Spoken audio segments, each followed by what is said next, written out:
Hello, Kris. We'll just, I don't know if you've got anything for Leon and Adam are day to day, Okay. and we'll let you know tomorrow if they're playing or not. All right, that's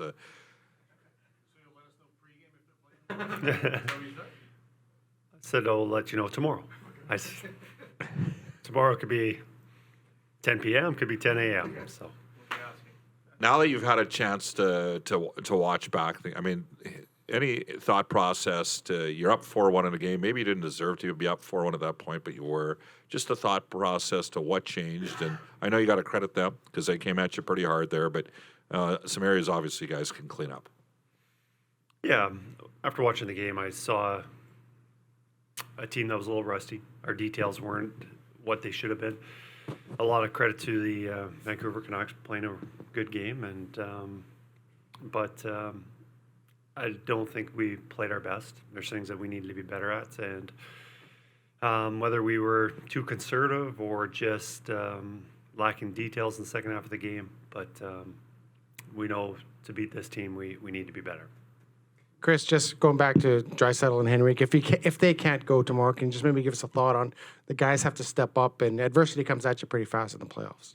Yeah, in the playoffs, absolutely you need depth, and I understand why at the deadline why we were adding those extra pieces of those players, and we pushed some pretty good players out of our lineup. But when you're playing every second day in the high intensity of playoffs, guys get banged up, and you need that depth. And fortunately, we have some depth. We have Sam Carrick that didn't play the other night. We didn't have Connor Brown previously.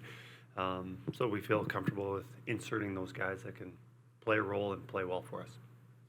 On the blue line between Nurse, Ceci, and Desharnais, I think on the stat sheet there wasn't a single hit registered. I don't know how you sort of contemplate the way those stats are kept, but from a physical standpoint, is that okay? Is there a reason for that? Usually, if you, especially for a defenseman, you don't have a hit, it's usually because you're playing the offensive zone all the time and you aren't in a position to defend and make those hits. Now, do I think that was the case last night, that we had the puck all the time? And no, that wasn't it. But, there's certain stats that I take very little merit in. One is hits, the giveaway takeaways at the end of the nights. There's a lot of information that's very valuable. Those three I take with a grain of salt each night when I'm looking at that stat sheet. Okay, so then I guess the question becomes, from a physical standpoint, all the things that add up to a player playing with the intensity and the physicality required in the second round. Did you get enough of that from those guys in the blue line in general? The biggest goal with our defense is we want to be moving the puck out well and efficiently. And I think overall, as a group, whether it was the defense or the forwards, there's things that we need to clean up and be better at. As for the physicality, I think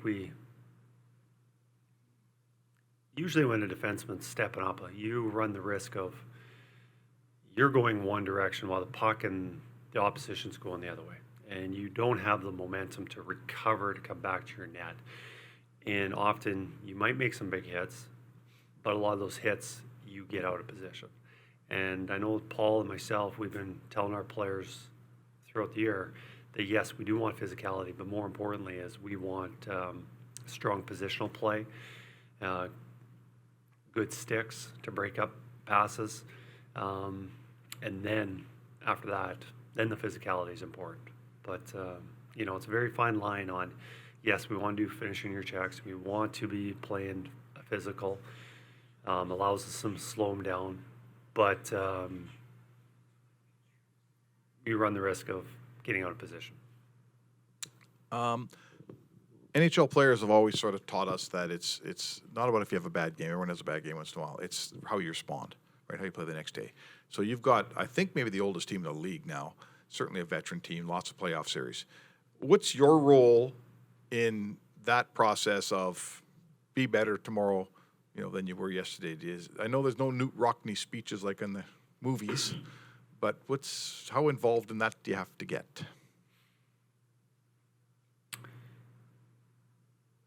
Obviously a coach has some impact on how the team responds, whether that's responding after a win or after a loss.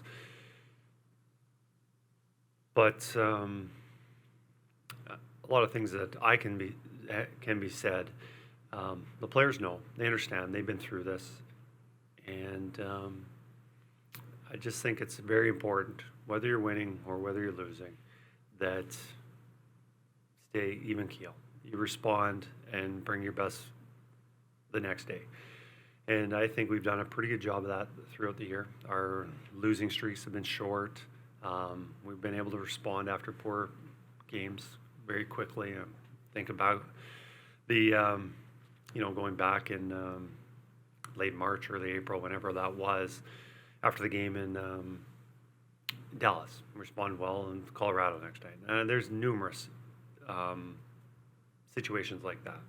And last night wasn't our best game. And, often you have to give the credit to the opposition because they usually put you in a position not to have your best game.